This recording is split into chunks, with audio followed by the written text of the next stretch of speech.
Now let us consider the second application of Gauss's theorem, that is the electric field due to a thin charged plane sheet. Consider this as our plane sheet. It is very thin and it has two surfaces, first surface and second surface. Then, as you know, the charges are distributed over the surface of this sheet. So here we take the surface charge density sigma. Sigma is equal to charge by area. And from this we can write charge Q as sigma into A. And you can see that this sheet is a positively charged sheet. So definitely the electric field points outwards normal to the plane of the sheet. Everywhere the electric field is pointing outward and that electric field will be normal to the plane of this sheet. Suppose if we want to calculate the electric field at this point, we have to consider a Gaussian surface.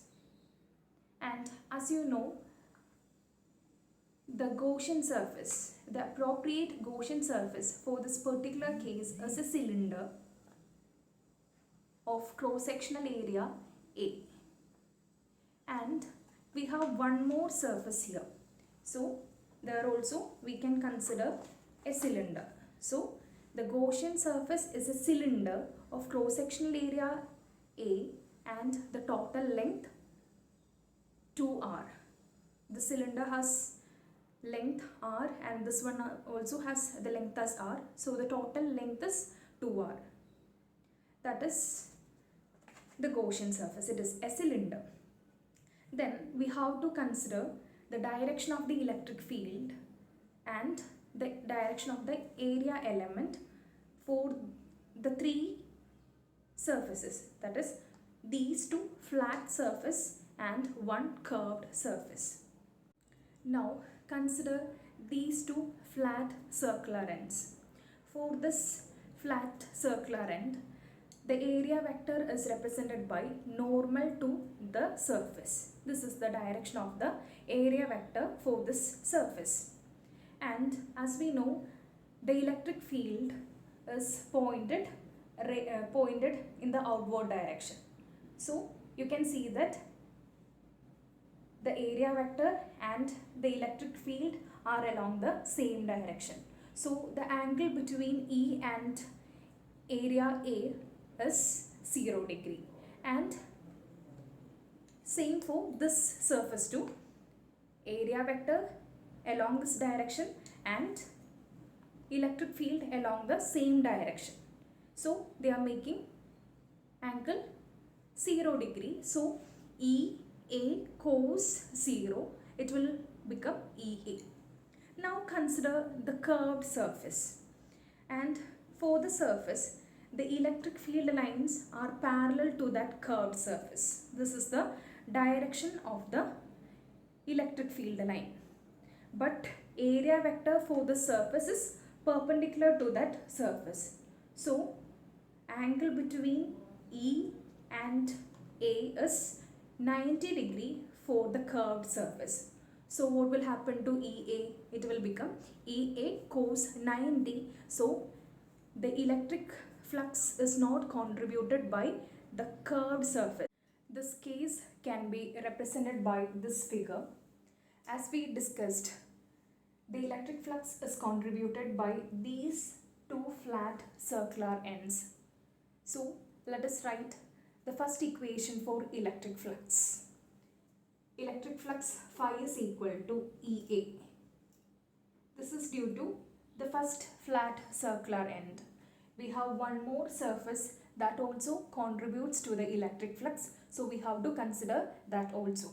Therefore, phi is equal to EA plus EA, which is equal to 2 into EA. This is the first equation for electric flux. Then, according to Gauss's theorem, phi can be written as phi is equal to 1 by epsilon 0 into Q. Then Q is rewritten in terms of surface charge density and Q is equal to sigma A. Therefore, phi becomes sigma A divided by epsilon 0. Since sigma is equal to charge by area, Q is equal to sigma into A. This is the second equation for electric flux. Then equating these two equations for electric flux, we can write 2 into EA is equal to sigma A divided by epsilon 0. Here A on both sides will get cancelled. So we can write electric field E as E is equal to 1 by 2 epsilon 0 into sigma. This is the equation for electric field.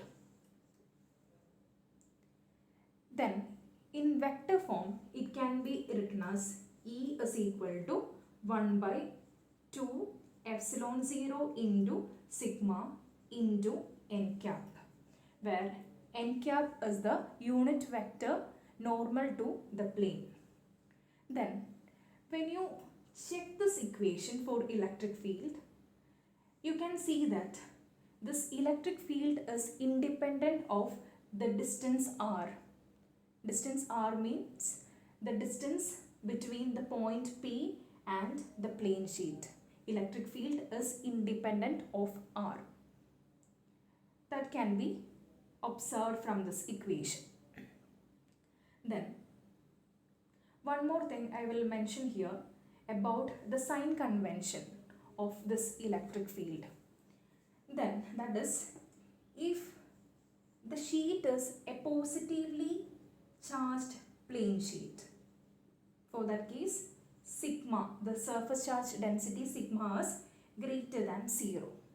For this case, the electric field is directed away from the sheet. Electric field is directed away from the sheet if the sheet is a positively charged sheet. Then consider a negatively charged plane sheet.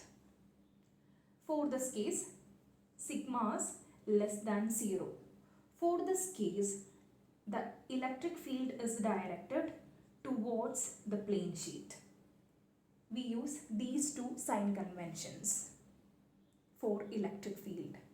So this is all about the electric field due to a uniformly charged plane sheet.